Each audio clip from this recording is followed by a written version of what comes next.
I wouldn't necessarily say the Baltimore Ravens were the best team in the NFL. I mean, I know there was. I'm not. Let's just say it was people saying they were the best team in the NFL, right? But in my opinion, it's still Kansas City. Okay, but you can't really, dispute it when people were saying that because up until this game, Baltimore was playing on that level like they was the best team in the NFL. Now, another take I heard, and there's a gentleman who says the Browns are better than Baltimore. And if you ask me, I would say, yeah, today they were. Of course they were better. They won the football game. And yeah, certain um there were certain segments of the game where the Browns outplayed the Ravens. The turnovers got in the way, of course. Yeah, we know that. The turnovers kept getting in the way. And yeah, you could say the Browns were getting in their own way. But the fact is they still won the game 33-31. And again, where I feel, in my opinion, Deshaun Watson is starting to get in a rhythm, get his timing back, and again, getting that rhythm and regain some of that elite quarterback play that he displayed 3 years ago. Yeah, I would say perhaps he's on par with regaining some of his elite quarterback play when he was like 3 years ago top one Patrick Mahomes was the number one quarterback in the game during those 3 years. I mean 3 years ago, I'm sorry, and Deshaun Watson number two, right? That's what some people were saying 3 years ago, but and again he displayed some of it in the fourth quarter when the Browns needed to get a field goal to win the game, right? They needed to acquire a field goal to win the game. Okay, so and I'm not sure. I'm pretty sure people are talking about it, but I haven't really heard it yet. But I don't. I like to think that, or like I said, the eye test told me Deshaun Watson, just basically took control of the team. He was, he just, took the team and put him on his back in the fourth quarter during those last few seconds in the fourth quarter, where he just, he completed passes. His passes was accurate to a point where he was completing, big pass plays, and then I think he had a run that the Browns needed at a critical part under those minutes in the fourth, under those few minutes in the fourth quarter. And yeah, he had. I want to say he had one that one run where he ran for the first down, and then of course that forced Baltimore to take a timeout. Then of course, yeah, you took the three, I think the two kneel downs, and then of course Dustin Hopkins was able to kick the 41-yard field goal to win the game.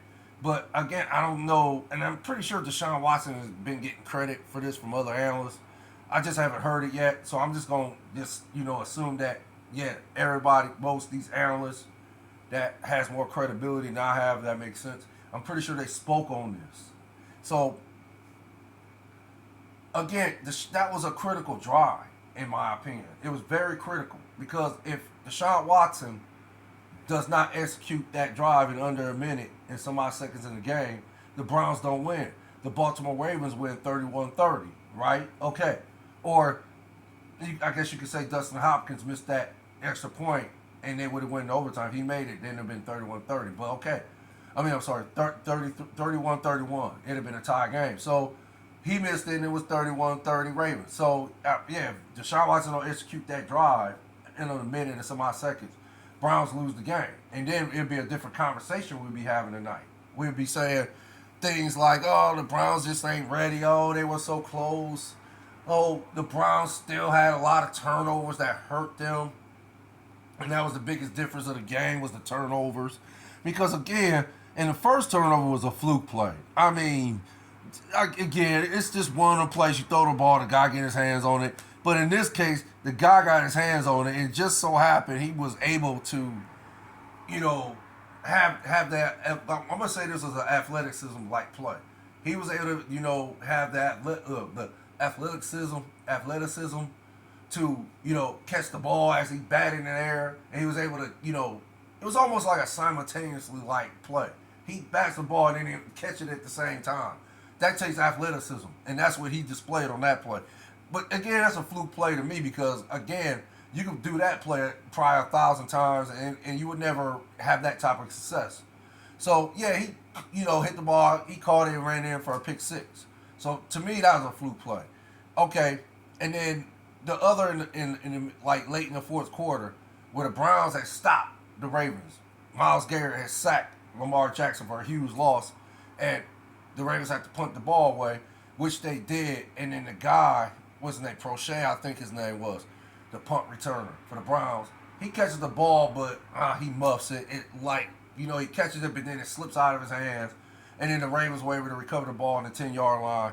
But the funny thing about that was the Browns actually stopped them, right? And then they kept getting, they got a defensive interference. What was that? What's that? What do they call that? Pass interference. My fault. They got a pass interference call, and of course they put the ball at the goal line on the one, I believe. Then Brown stopped them again, and they got another pass interference call, so they put the ball on the one again. And by this time, it took the Ravens 10 plays to score from the 4-yard line, I believe. I don't think the ball was on the 1-yard line now. It was on the 4-yard line. But it took them 10 plays to score from the 4-yard line, which, yeah, they were finally able to punch the ball in. Okay, so fine, cool.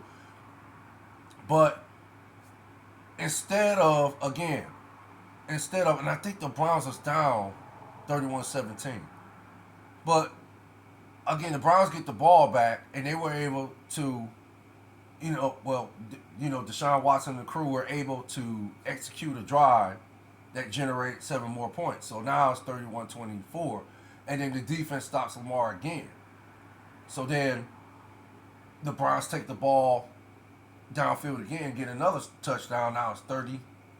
Keep in mind, 31-30, right? So Dustin Hopkins missed the extra point, so now it's 31-30. So now the defense stops the Ravens again. Now, this sets the stage for Deshaun Watson to execute one of the most important drives in his career as far as in playing for the Browns.